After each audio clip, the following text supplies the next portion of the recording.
Every morning at 9 a.m., Martha Washington walks up the side stairs to her bedroom, closes the door, and begins her prayers. For an hour every day, she meditates, reads the Bible, and prays.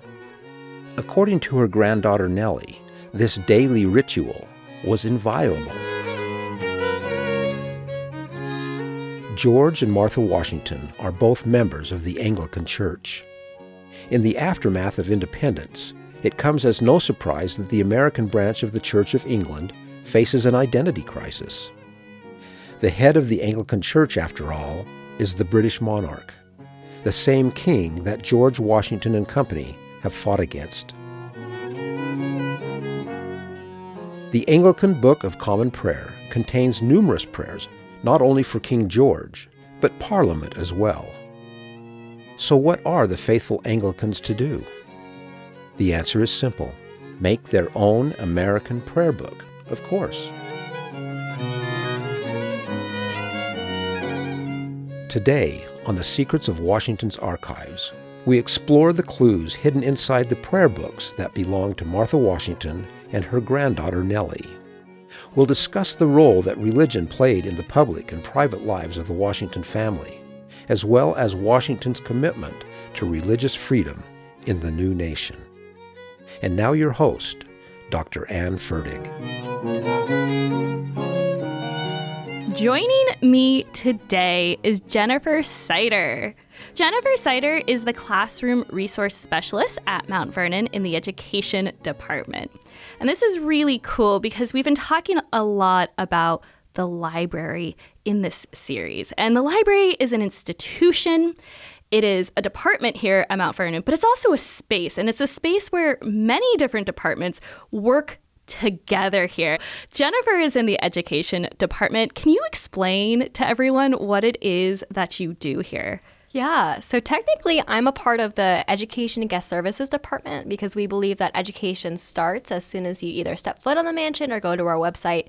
And within that, and a little subdivision, I'm part of the learning department and the K-12 team. And so the K-12 team focuses on teachers and students and their needs and what we can best create for them. And we do programming, resources, and that sort of thing in order to make sure that teachers today have the best resources from us available. And so that's where my position comes in. And so I'm responsible for creating those online resources that we have here at Mount Vernon. And I'm also in charge of our Teachers Fellows program. And that program allows for teachers to come to Mount Vernon and utilize our archives and our experts and create these teacher resources for other people to use. And we know that they're good because they're created by the teachers that we have chosen and they have a lot of experience in that. So it's a really awesome position and I'm really excited to be here. Jennifer is such a great expert to talk about today because what we're talking about today is the Book of Common Prayer, a book that was used by Martha. We have Martha's own Book of Common Prayer, and we also have the Book of Common Prayers belonging to some of her granddaughters. It's particularly Nelly's, I think, is the most interesting. And Jennifer came to us with a master's in history where she wrote and did research on the religion of the Founding Fathers. So can you talk briefly about your master's work on this area? Yeah, so I graduated from the George Washington University and I studied under Denver Brunsman, who is all things expert on George Washington. And so my master's thesis focused on the different Founding Fathers. So I focused on John Jay and Benjamin Rush and of course George Washington and their contributions to the Anglican Church. Because after the American Revolution, the Anglican Church was separated from Great Britain just as the country was separated from Great Britain. And so there was a lot of confusion about what was going to become of the church and what happened to church leaders. And so I really investigated their own decisions and proposals within that conversation. Yeah, it's a very interesting subject, looking at the Anglican Church in the wake of the Revolution and independence, because the head of the Anglican Church is the King or Queen of England. Exactly. And how does the church navigate this national separation from the monarch while at the same time keeping their religious affiliation? Exactly. And it's a political and a religious problem, too, because now you have England not wanting to step on the toes of newly independent America. They just fought this huge war. They don't want to send over more bishops and more ministers from the Church of England. But then you have the Anglican Church over in America trying to figure out what to do with this institution because because now they're left without a governing body and a governing figure. So it's a really fascinating conversation that I think not a lot of people are aware of or look into. And this is something that's deeply embedded into the story of the books that we're looking at today. Yeah. So let's start off with a simple question. What is the Book of Common Prayer? The Book of Common Prayer is this uniform book that dictates worship, it dictates hymns, it dictates what psalms are going to be read, and the idea behind it is that it cannot be changed or altered. The Great British Empire was so huge and so vast, and they had all of these different Anglican churches throughout it. They really can't ensure that all of the preaching is going to be uniform, that all of the hymns are going to be uniform, and they're really scared of people going off, committing heresies, doing all of this bad stuff. And so the Book of Common Prayer ensures that ministers have to follow it. They know that ministers are going to do specific sermons on specific days. And so if you're in the British Empire and you go to an Anglican church, you know exactly what to expect. And this book can't be changed or altered by common ministers or reverend or anything. You have to be altered in England by bishops. And so it's just this book that regulates everything within the Anglican church, and it's also a way of control, pretty much. And just to give you an idea, in this day and age, today, of course, in the United States, we call the Anglican Church the Episcopalian Church. Yes. And the Book of Common Prayer is still used in these Episcopalian churches today, as it is. It is. Everywhere in the Anglican Communion. Like you said, it's a very uniform text. It's meant to create unity within the church. So you said, though, that ministers can't change it, right? Exactly, yes. What's really interesting about the book that we have from Martha, there's a lot of really interesting things about it that I'm really hoping we can unpack today. One, this is one of the few books we have that belongs to Martha, which I think we'll talk about a little bit later.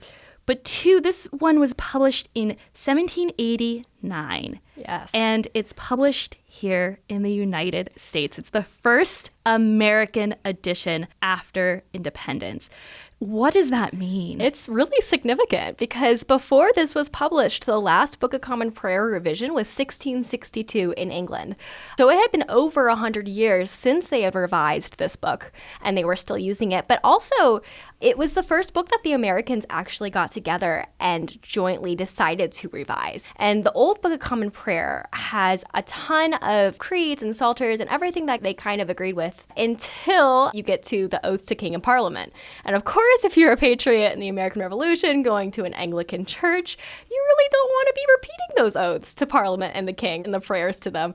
And so that was a huge issue for them. But the problem is, you can't change this Book of Common Prayer. You have to use it. And the only way you can change it is if a bishop approves it.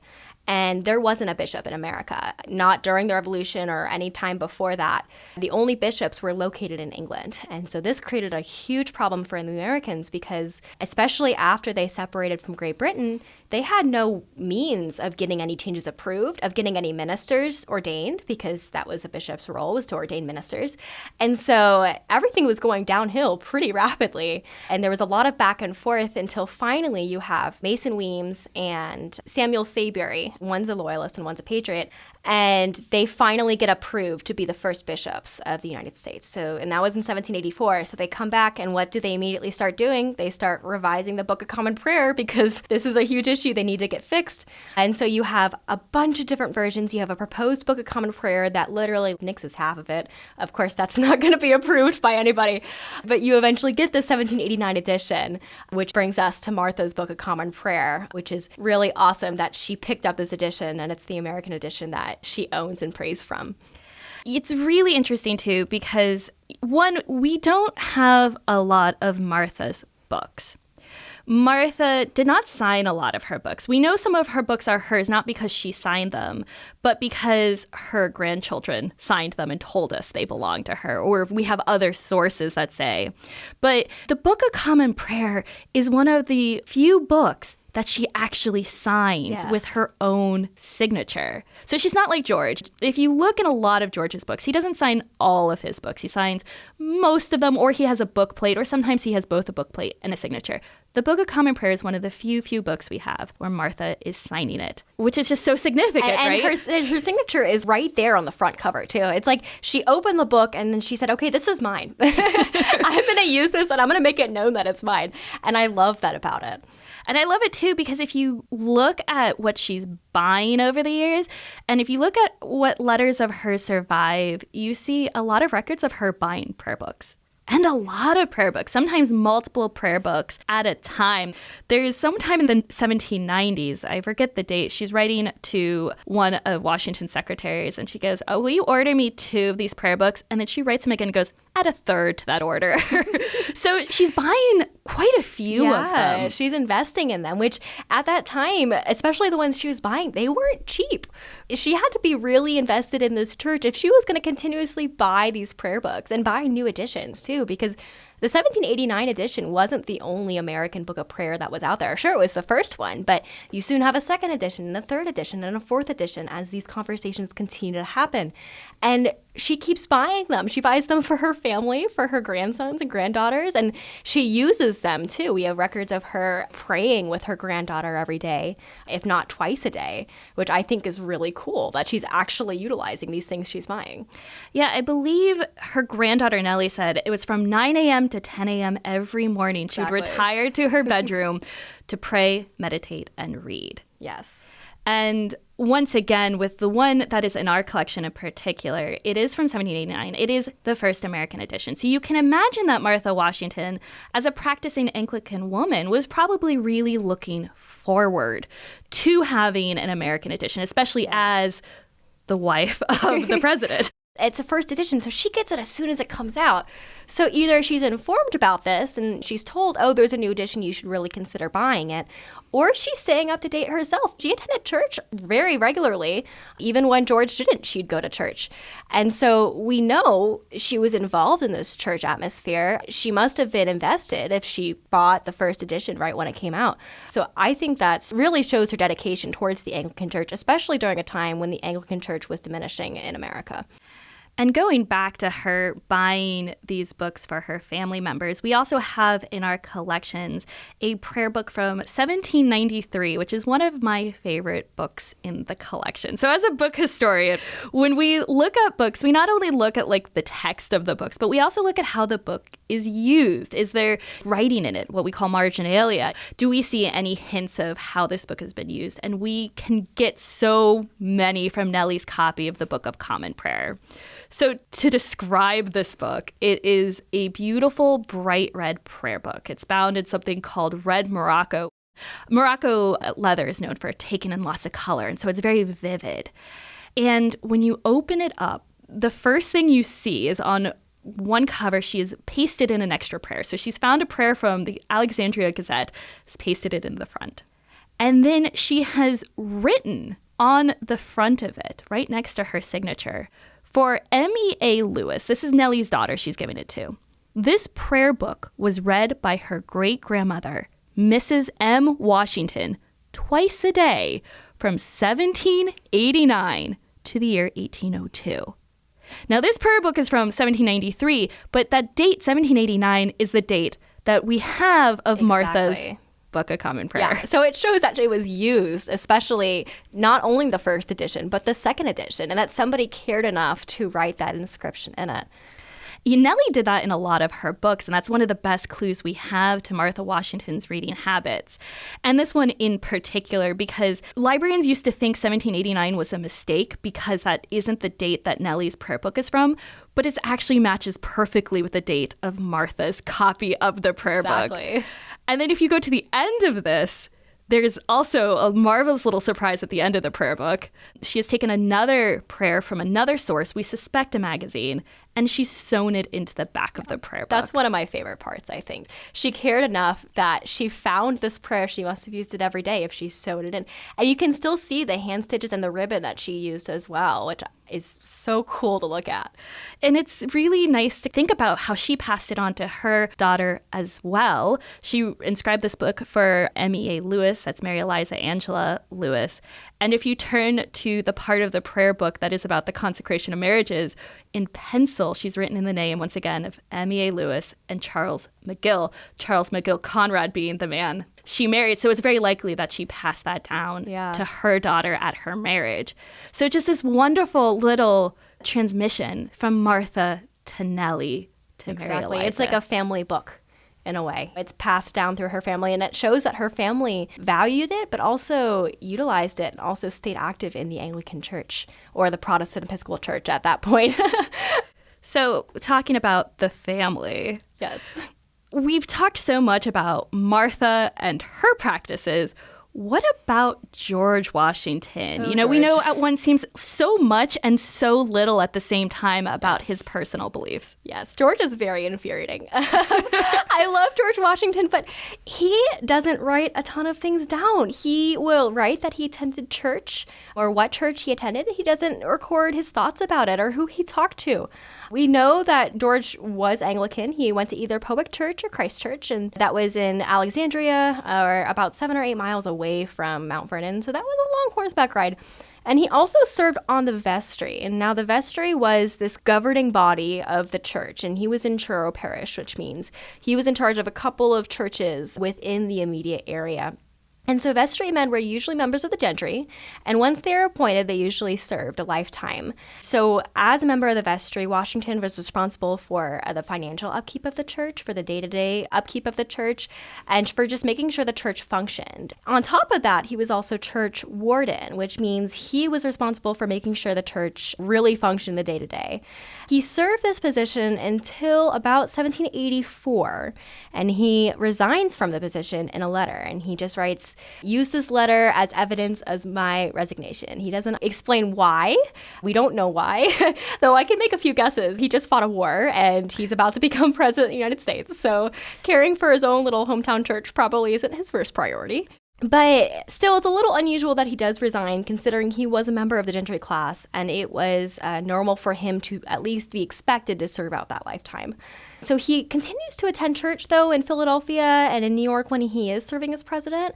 Although a few things change. He stops taking communion, and initially he'll just get out of the church service and walk out when communion is served. And communion is only served about 4 times every year, so it's not that common, but it's also a really important sacrament in the Anglican Church.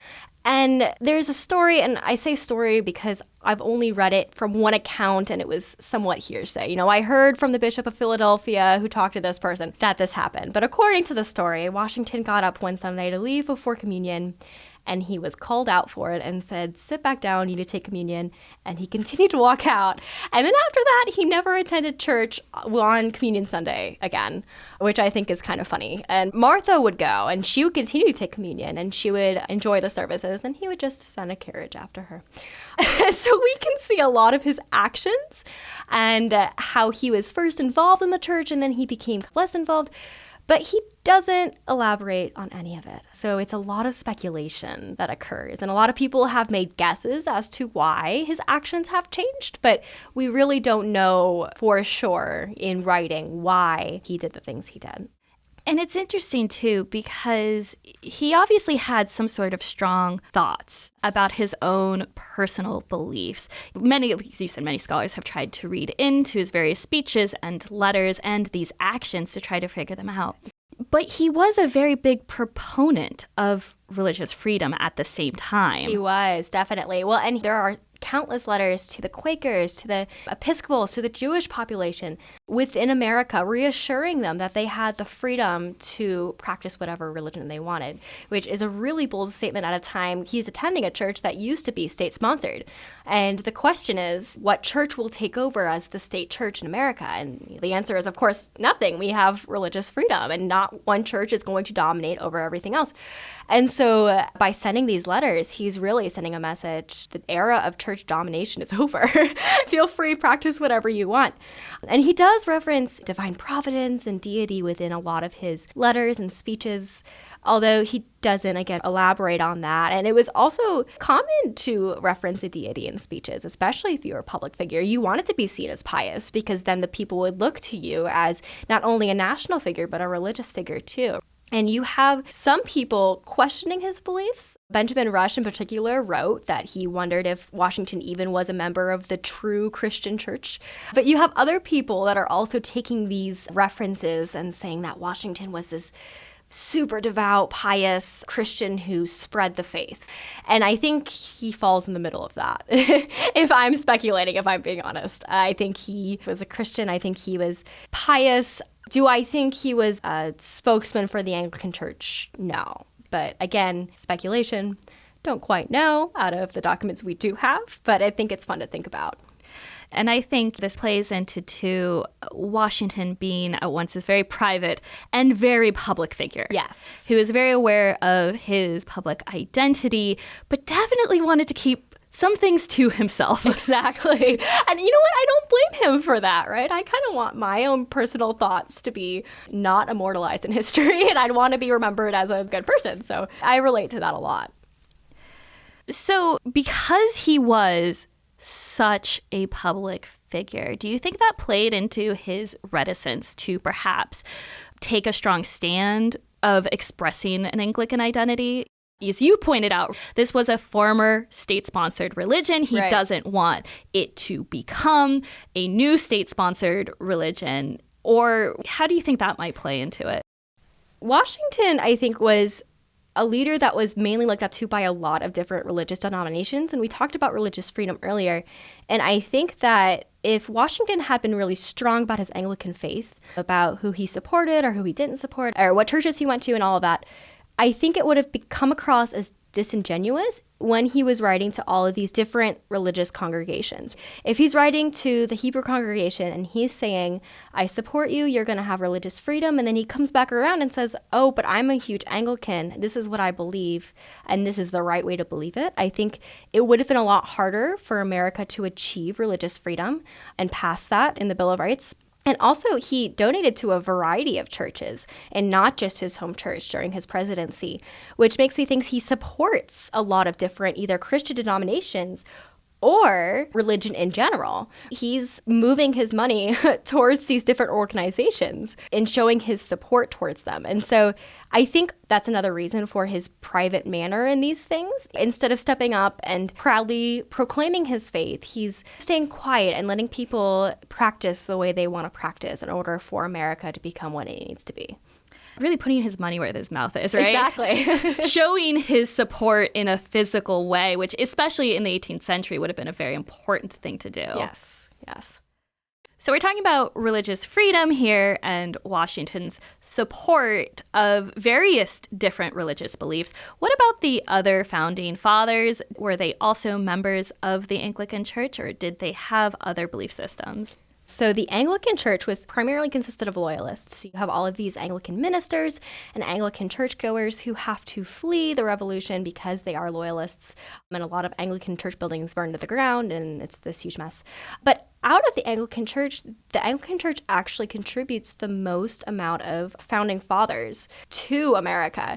And so you have a lot of patriots and a lot of founding fathers that will attend churches such as Christ Church in Philadelphia, where you have John Jay, for example, who's very loyal to his church in New York, so much so that he contributes to them financially, and his name is inscribed on the cornerstone of the church building. But then you have another founding father like Benjamin Rush, who was Presbyterian for a while, and someone made him mad there, and so he switched over to the Anglican Church, and he was a practicing Anglican until they changed the sacraments of communion and in baptism actually in the 1789 Book of Common Prayer. And he was so enraged by that he left and formed the Unitarian Church. And then you have Thomas Jefferson, who everyone knows he formed his famous Thomas Jefferson Bible, where it just copied and pasted different things together, excluded the miracles, and called it a day. And so I think you have these founding fathers starting in an Anglican tradition primarily, and then you have some that stay, like George Washington, but you have some that stray away and create their own version of Christianity and their own version of the faith. And it's really interesting here, too, because one, the Book of Common Prayer, which we have that we know became such a treasured Washington family heirloom, also seems to be what drove Benjamin Rush away, exactly. That American edition. But two, some of the things you've mentioned, the cornerstone, the pews, these books, the books that we have that belonged to them, these are all other ways that we can read history through and that we can learn about the founding fathers and these early Americans and their experiences in what was a very brand new country at the time. Exactly. Books are powerful, especially in the Book of Common Prayer that we own. It has a schedule of all the prayers, And we know that Martha prayed from it twice a day. So essentially, we can look at the prayers, look at the dates, and assume what prayers she prayed on certain dates, which I think is really cool. It's a unique glimpse into her prayer life that we ordinarily wouldn't get. That is an amazing point, Jennifer. Thank you so much for joining us today. Awesome. Thank you so much for having me. And we mentioned 2 books in our collections here today, with the first being Martha's Book of Common Prayer with her signature in it, and also the one belonging to her granddaughter Nelly. That's the bright red one with the prayers that are sewn into it. If you would like to see those for yourself, Jennifer has joined me on the video companion to this podcast series, available on YouTube, also called The Secrets of Washington's Archives. So be sure to check that out yourself to see some of these amazing artifacts. The books featured in today's podcast are the Book of Common Prayer. Both Martha and Nelly's copies of the Book of Common Prayer are held at the George Washington Presidential Library at Mount Vernon. The book that belonged to Eleanor Park Custis Lewis was a gift to Mount Vernon from George Thomas of Philadelphia through the Vice President for Pennsylvania, Mrs. Charles C. Harrison, in 1908. The Secrets of Washington's Archives is a production of the Mount Vernon Ladies Association and CD Squared. Hosted by Dr. Ann Ferdig. Researched by Jennifer Snyder and Dr. Ferdig. Narration and audio production by Kurt Dahl at CD Squared. The music featured in this podcast is from the album No Kissing Allowed in School, produced by the Colonial Music Institute. You can listen to more from this album and other productions of the Colonial Music Institute on Spotify.